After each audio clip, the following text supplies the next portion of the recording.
Hello students, आज हम पढ़ेंगे विद्युत द्विध्रुव के कारण अक्षीय स्थिति में स्थित बिंदु पर विद्युत क्षेत्र की तीव्रता। चलिए शुरू करते हैं। विद्युत द्विध्रुव एक ऐसा निकाय जिसमें दो आवेश एक दूसरे से एक निश्चित दूरी पर स्थित रहते हैं विद्युत द्विध्रुव कहलाता है। माना कि दो आवेश हैं -q और +q। ए भी एक विद्युत द्विध्रुव है। बी अक्षीय स्थिति में स्थित एक बिंदु P है। बिंदु P पर हमें विद्युत क्षेत्र की तीव्रता ज्ञात करनी है। ए बी के बीच का पॉइंट O है और इससे इसकी दूरी A। तो बिंदु P पर जो विद्युत क्षेत्र की तीव्रता होगी वो +q आवेश के कारण और -q आवेश के कारण जो कुल तीव्रता है उसके बराबर होगी। माना कि +q आवेश के कारण विद्युत क्षेत्र की तीव्रता E1 और -q आवेश के कारण विद्युत क्षेत्र की तीव्रता E2 है। ठीक है, K माध्यम का परावैद्युतांक है।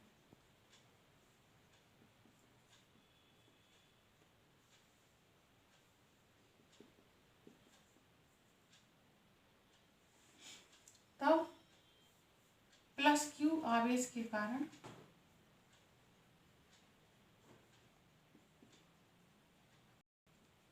P पर विद्युत क्षेत्र की तीव्रता E1 is equal upon 4πε0K Q upon BP²। BP दिशा में, इसकी दिशा BP दिशा में इस तरह से। इसी तरह से -q आवेश के कारण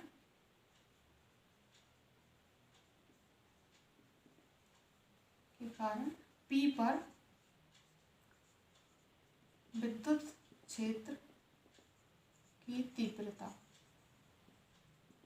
E2 इज इक्वल 1/4πε0K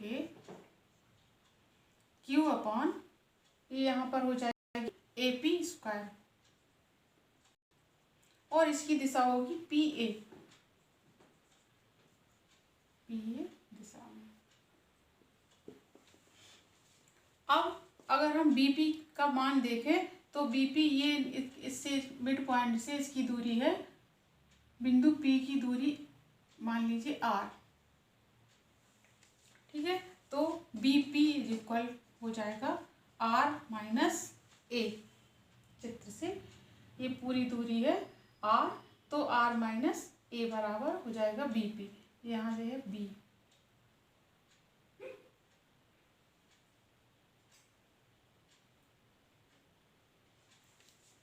इसी तरह से AP बराबर हो जाएगा R + A। ये यहाँ से O है, O से A की दूरी A है और इतनी दूरी है R। O से P की दूरी है R, तो AP इज इक्वल टू हो जाएगा R + A। अब समीकरण 1 और 2 में मान रखने पर, तो समीकरण 1 में क्या हो जाएगा, E1 is equal 1/4πε0K Q upon R - A का होल स्क्वायर। इसी तरह से E2 is equal 1/4πε0K Q upon R + A का whole square.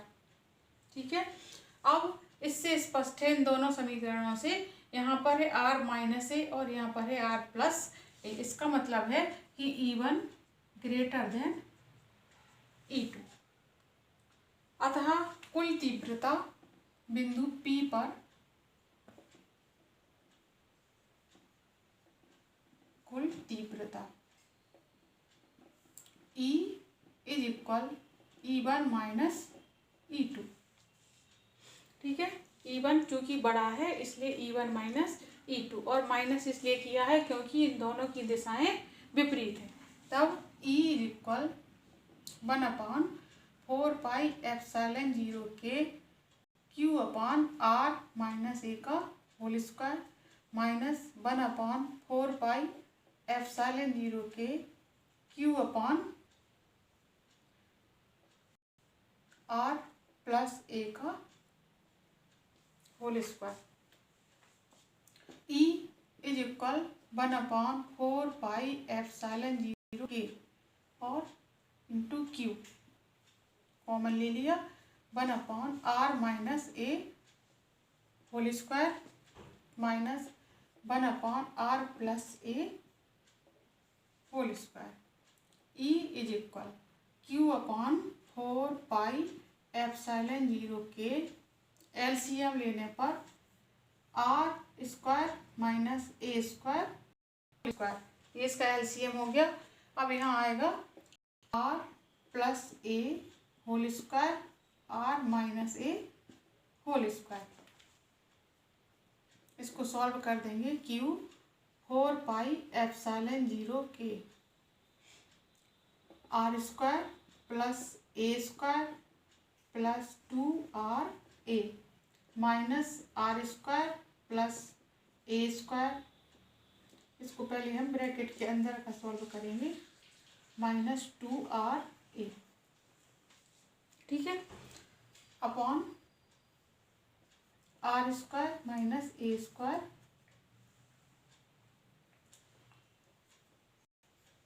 Whole square. E is equal Q upon 4 epsilon 0 के। अब यहाँ पर हो जाएगा R square plus A square plus 2RA, bracket खोलेंगे इसका तो minus R square minus A square plus 2RA upon R square minus A square whole square.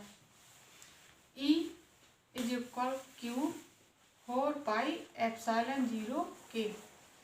यहाँ पर ये सब कैंसिल हो जाएंगे, ऊपर बचेगा 4RA और R square minus A square whole square, ठीक है, बराबर इसको लिख देंगे 2 इंटू 2RA अपॉन 4 एप्सिलॉन 0 के R square minus A square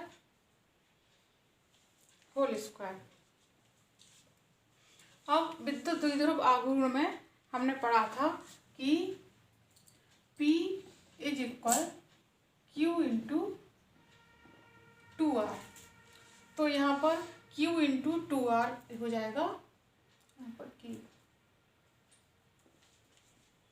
E is equal, इसकी जगह पे पूरे पे हम लिख देंगे 2 और P